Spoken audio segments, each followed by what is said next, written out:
This video is an introduction to public interest factors.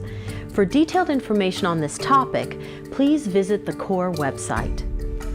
In the interest of public service, the U.S. Army Corps of Engineers places a high degree of importance on balancing public interest factors when evaluating applications for Department of the Army permits. The Corps considers 21 distinct and individual public interest factors in its review of every permit application. In its evaluation, the Corps carefully weighs each public interest factor in light of its relevance to each case. Impacts of the proposed activity on these public interest factors are considered and rated as irrelevant, having beneficial effect, having negligible effect, having adverse effect, or having neutralized any effect as a result of mitigation. We'll look at just a few of these public interest factors in more detail.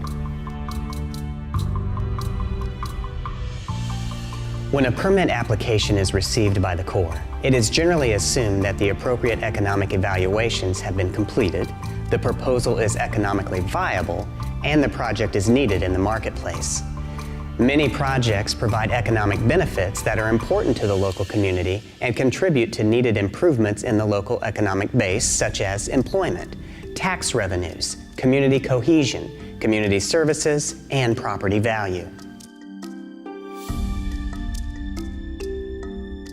The Corps considers values associated with wild and scenic rivers, national seashores, and national lake shores.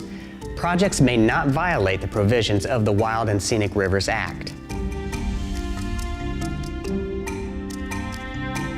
Wetlands constitute a productive and valuable public resource and perform important functions such as food chain production, natural drainage and flushing, providing significant water purification functions, shielding other areas from wave action, erosion or storm damage, and storage for storm and flood waters.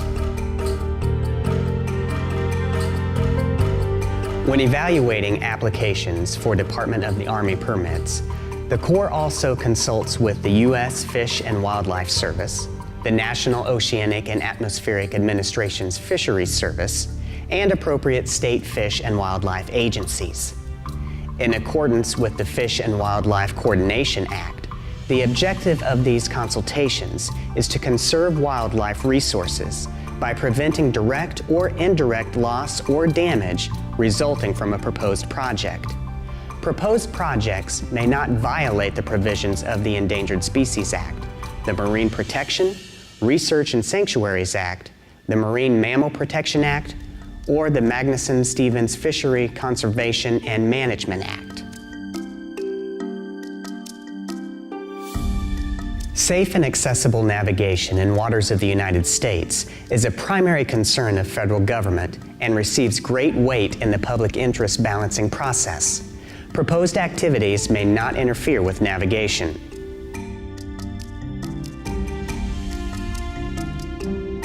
The right to reasonable use of private property is subject to the rights of the public in navigable and other waters of the United States.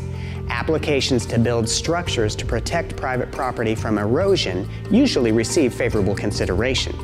However, the structure may not impede navigation, cause damage to the property of others, or adversely affect public health, safety, or wetland functions. The U.S. Army Corps of Engineers uses general evaluation criteria to perform the public interest review.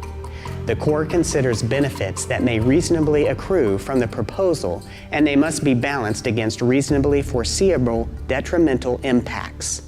A decision is based on the outcome of this balancing process and is reflective of a national concern for both protection and use of important resources. The regulatory program requires a continuous balance of many factors and interests to achieve the best possible decisions for the public good. This careful, thorough consideration of 21 public interest factors helps the U.S. Army Corps of Engineers achieve consistent, fair, and flexible decisions that balance economic and environmental needs. Before beginning any project in waters of the United States, be sure to find out if a Department of the Army permit is required.